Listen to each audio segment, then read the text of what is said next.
Did you know that in a survey recently conducted by Office Team, they found that 93% of executives admitted to a person's work attire being considered when they were considered for a promotion? Barbara Melanson, Director of Human Resources of a public school district in Charlotte, stated, "Whether you do it consciously or subconsciously, it determines who you promote.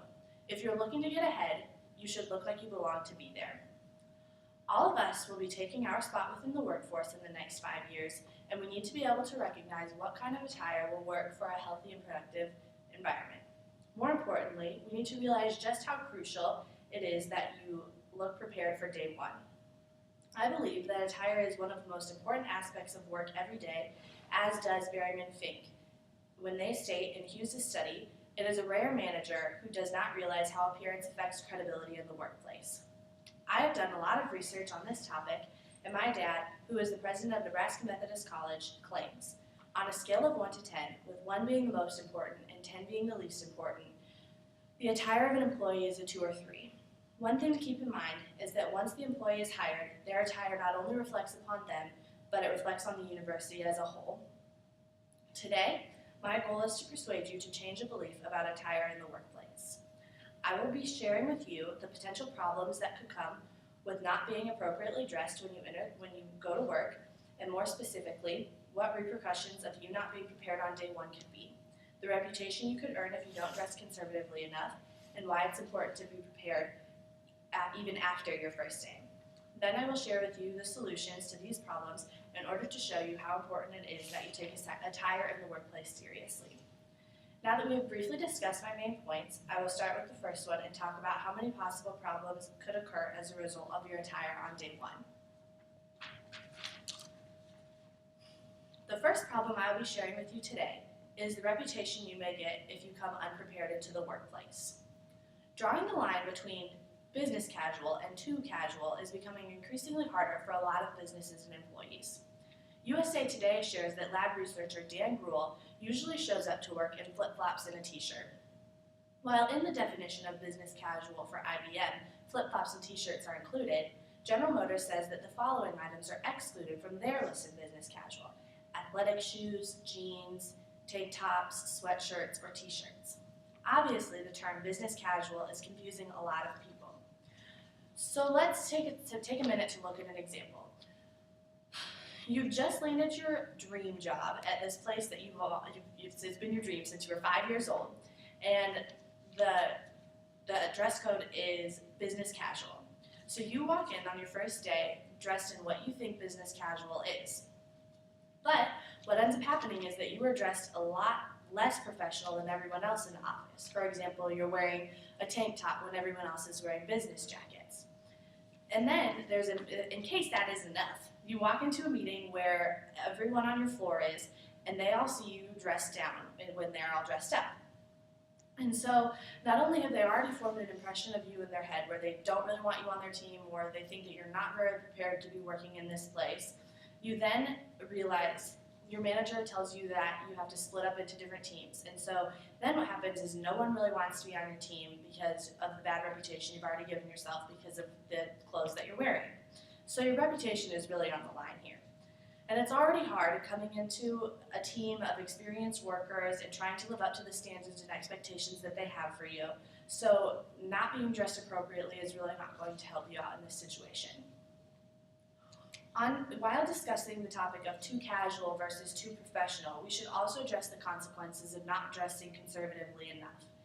If you were to appear to work on this same day dressed not conservatively enough, your peer opinions will not be very good about you. And so if you're a girl, for example, and you come dressed in a very low-cut dress and really tall heels, a lot of people, your peers that are women, may think that you're just trying to attract guys, or they won't take you very seriously. And the guys that you work with will also not take you very seriously. One, because it's really hard for women to be taken seriously by men anyway, and if you're dressed like you're not a business professional, they're not going to consider you a business professional. So not only is your reputation on the line with those people that you work with, but it's on the line with the people who you do business with, your clients.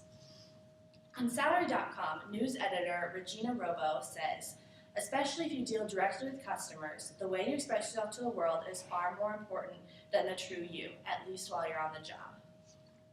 And in the business world, most businesses thrive on their communication with customers and their clients. So if you can't present yourself in a way that shows clients that you are respectable and responsible, you will slowly start losing them.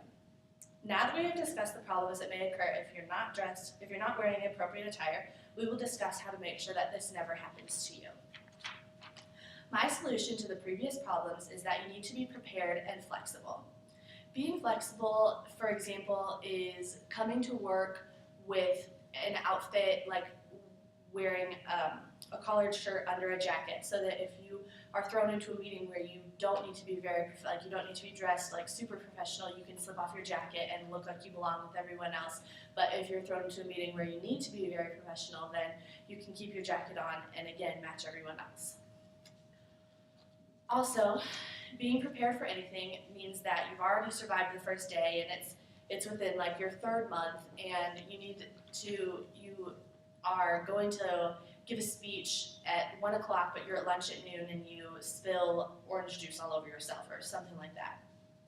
And so you have to make sure that you have a backup plan, which includes in your closet at work, you can have like an extra jacket or an extra pair of pants, even an extra pair of shoes in case a heel breaks or something like that, maybe an extra pair of pantyhose in case you get a run, which is a very common thing these days.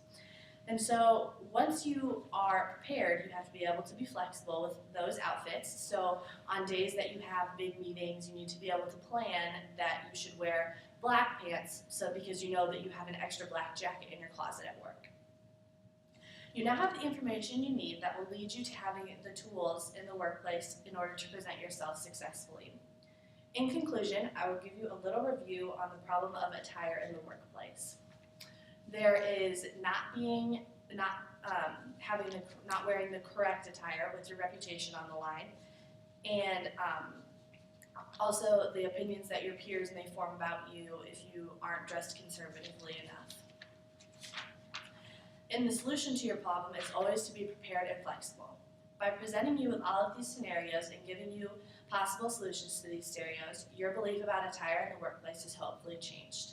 Using my solutions to the possible problems of not having the correct attire in the workplace, you are sure to be one of the ones who will be best dressed and fit for that promotion in your future work environment. Thank you.